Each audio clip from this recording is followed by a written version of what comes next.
ایران اور اسرائیل کے درمیان کیا ہمیشہ یہی جنگ جاری رہی ہے؟ ایسا نہیں ہے۔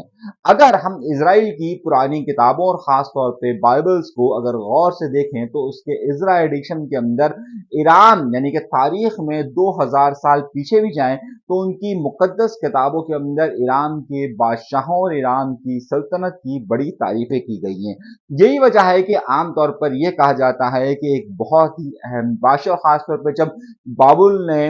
بابلین نے کہ پہلا جو ان کا سلیمانی ہیکل گرایا تھا، اس ہیکل کے گرانے کے بعد جب پرشیا میں یعنی کہ جو اس وقت ایران موجود ہے، وہاں پر کورش اعظم کی جب حکومت قائم ہوئی تو ان کے اسرائیل کے ساتھ بہت اچھے تعلقات تھے، اور ان کی خود مقدس کتاب عزرا کے 6:14 میں اگر آپ جا کر دیکھیں تو اس میں آپ کو یہ لکھا ہوا ہے کہ کس طریقے سے پارس یعنی کہ ایران کی تعریف کی گئی ہے، اور اس میں یہ کہا گیا ہے کہ کس طریقے سے کورش اعظم نے وہاں پر موجود اسرائیلیوں کو نہ صرف فلسطین میں واپس بھیجا بلکہ سلیمانی ہیکل کو دوسری بار قائم کرنے میں بھی اس نے مالی مدد کی۔ یہ باقاعدہ ان کی مقدس کتابوں کے اندر درج ہے، اور یہ بات اسی لیے اسرائیل اور ایران کے درمیان جو تعلقات تھے، جب اسرائیل کا قیام عمل میں آیا تو اس وقت اسرائیل کو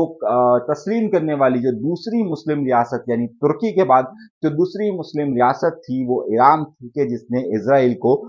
تسلیم کیا۔ آج کل ویسے بھی آپ نے سنا ہوگا کہ ایک بار پھر یہ چیزیں چلنا شروع ہو گئی کہ سلیمان ہیکل کو تیسری بار قائم کیا جا رہا ہے، اور جو دوسری بار جو قائم کیا گیا تھا وہ کس طریقے سے ایران میں ہی موجود سلطنت نے اس کو قائم کیا تھا، اور آج ایران ہی اس کی مخالفت میں